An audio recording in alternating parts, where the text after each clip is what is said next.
কঠিন অবস্থা। এই যে ঘটনাটা ঘটছে এটা খুবই দুঃখজনক এবং আইন শৃঙ্খলা বাহিনীকে তাদেরকে অনেক কঠিন অবস্থানে যেতে হবে, অনেক সজাগ থাকতে হবে। আমাদের মনে রাখতে হবে এখানে একটি চক্র যারা নির্বাচনকে, আগামী দিনের নির্বাচনকে বাধাগ্রস্ত চাচ্ছে, বিলম্বিত করতে চাচ্ছে, বিভিন্ন ষড়যন্ত্র এটাকে নিয়ে হচ্ছে। তো এটাও একেবারে ফেলে দেওয়ার মতো কথা না। লোকজন যখন বলছে যে এটার পেছনে অন্য কোনো চিন্তা আছে, যদিও বা তাদের নিজস্ব অন্তর্দত্তার কথা আসছে এই সন্ত্রাসীদের, কিন্তু অনেকের ধারণা, অনেকের মধ্যে চিন্তাটাও আসছে, এখন আলাপেও আসছে যে আসলে যারা ষড়যন্ত্র করছে নির্বাচনকে বিলম্বিত করার, পিছিয়ে নিয়ে যাওয়ার এবং নির্বাচনকে বাধাগ্রস্ত করার, তারা কি এদের এই সন্ত্রাসীদের ব্যবহার করে তারা কি একটা কোনো ভয়ভীতির পরিবেশ সৃষ্টি করে আগামী নির্বাচনকে বাধাগ্রস্ত করার চেষ্টা করছে কিনা, এই আলাপটা কিন্তু চলে আসছে। এটা দুঃখজনক এবং এটার জন্য আইন শৃঙ্খলা বাহিনীকে আরো কঠিন হতে হবে, সতর্ক থাকতে হবে। তারা আগামী দিনে যে চেষ্টা করবে না সেটার তো কোনো গ্যারান্টি নেই এই মুহূর্তে। সুতরাং আমার সকলকে সজাগ থাকতে হবে। আইন শৃঙ্খলা বাহিনী তো অবশ্যই, একজন প্রার্থীর সাথে শত শত লোক থাকে, প্রচুর লোকজন থাকে, এখানে তার আপনি আইডেন্টিফাই করে তো গণসংযোগ করতে পারবেন না।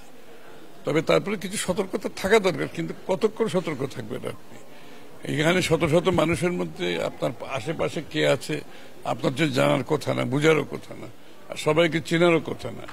তো সেটা বড়, তার চেয়ে বড় কথা হচ্ছে আমাদের সার্বিক আইন শৃঙ্খলা পরিস্থিতি নিয়ন্ত্রণে থাকতে হবে।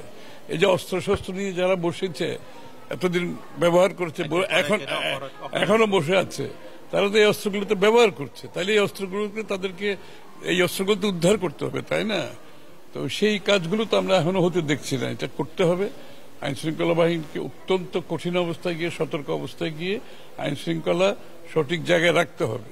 নির্বাচনকে সামনে রেখে আরো বেশি সজাগ থাকতে হবে। এটা তো একটু উন্নত চিকিৎসার দরকার আছে স্বাভাবিকভাবে।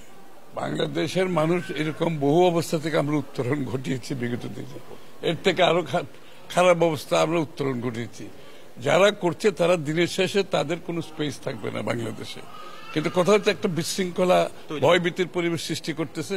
কিন্তু বাংলাদেশের মানুষ তো সাহসী মানুষ, তারা তাদের ভোটাধিকার প্রয়োগ করতে চায়, তারা তাদের প্রতিনিধি নির্বাচন করতে চায়, তাদের নির্বাচিত সরকার, সংসদ দেখতে চায়, যারা তার কাছে দায়বদ্ধ থাকবে, জবাবদিহি থাকবে। সুতরাং এইসব করে বাংলাদেশের মানুষকে নির্বাচন থেকে সরিয়ে নেওয়ার কোন সুযোগ নেই। তাদের একটা চেষ্টা, এই চেষ্টা কোনোদিনও সফল হবে না। বাংলাদেশের বিগত দিনেও হয় নাই, এখনো হবে না। আমাদের নিরাপত্তার জন্য জনগণ আছে তো। আমরা তো জনগণের রাজনীতি করি। বিএনপির রাজনীতি হচ্ছে জনগণের উপর সম্পূর্ণ নির্ভরশীল একটি রাজনীতি।